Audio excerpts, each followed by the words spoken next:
السلام علیکم ملګرو. په گجرات کې به یو سړی نیکیانې خرڅولې جی. دا خبره په تاسو عجیبه لګېدلې خو دا خبره حقیقت دی جی. اور دغه سړی چې کوم دی پولیس گرفتار کړی هم دی چې باقاعده د سره رسیدونه هم چې په چا نیکیانې خرڅې کړې وي د هغې رسیدونه ورسره هم موجود باقاعده خپل رسید پیډ جوړ کړی جی چې چا به ته نیکیانې شتې د هغې دپاره به یې رسید هم کټ کولو. ډېر ټایم نه خرابو راځو د مکمل ډیټیل در سره شریکوم جی. هغه مشرانو به ووایي چې ژوندی هر څه به وویني، نو چې ژوندی هر څه به وویني دې نه پس به چې لاسه څه وینئ جی. ګورئ گجرات کې یو کس پولیس گرفتار کړی چې هغه به په خلکو باندې نیکیانې خرڅولې او دې سړي نوم بابا ذوالفقار جی. او نیکیانو ریټ یې وری جی په 10 روپۍ باندې به 1 لک نیکیانې ورکولې. نیکیانې هم ډېرې ارزانې لګولې وي جی. په 10 لک روپۍ باندې 1 لک نیکیانې، په 100 روپۍ باندې 1 کروڑ نیکیانې جی. په 1000 روپۍ باندې 1 کرب نیکیانې او په 10000 روپۍ باندې 1 کرب نیکیانې جی. دا د خپل ریټ سو دا ریټ چې کوم دي د پر رسید پیډ باندې دا کوم رسید پیډ چې د جوړ کړو په دې باندې د خپل ریټ سوم لیکلو چې په 10 روپۍ باندې وځي په تاسو باندې زه 1 لک نیکیانې خرڅوم جی. پولیس چې کله د گرفتار کو د سره 500 روپۍ هم برآمد کړی چې هغه 500 روپۍ د خلکو نه ایستلې او په خلکو باندې د نیکیانې خرڅې کړې وي.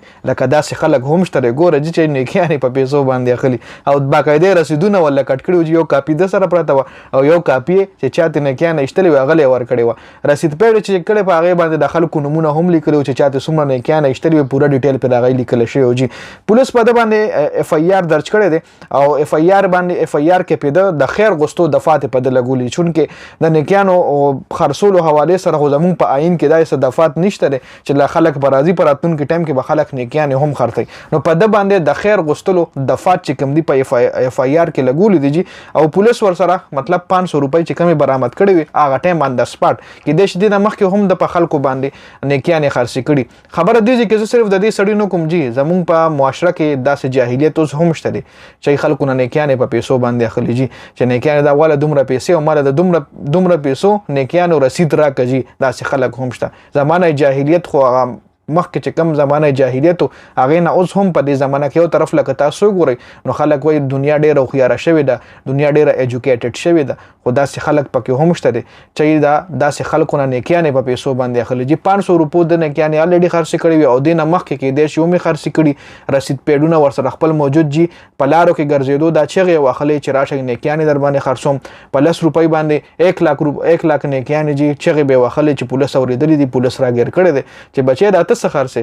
مونږ خو خلک وینو څوک سبزیانې خرڅوي په لارو کې، څوک یو شی خرڅوي، څوک کباړ راټولوي، خو دا خو مونږ نوی اواز واورېدو چې راشئ نیکیانې والئ جي په 10 روپۍ دومره نیکیانې، په 100 روپۍ دومره نیکیانې. او دا کمال خبره ده چې خلکو ته ایشتې هم دي نیکیانې. نو الله پاک ته زمونږ په حال باندې رحم وکړي او داسې جاهلیت اوس هم لا ما د ویډیو مقصد صرف دا و چې دا بالکل حقیقت دی.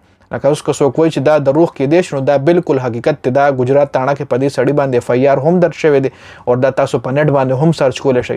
دا مطلب دی چې څه داسې ګپ شپ نشته، دا بالکل 100% ریالټي ده جي. نو د ویډیو مقصد مې صرف دا و چې اوس هم داسې جاهل خلک شته چې دا بنده نه نیکیانې خو الله پاک فری ورکوي.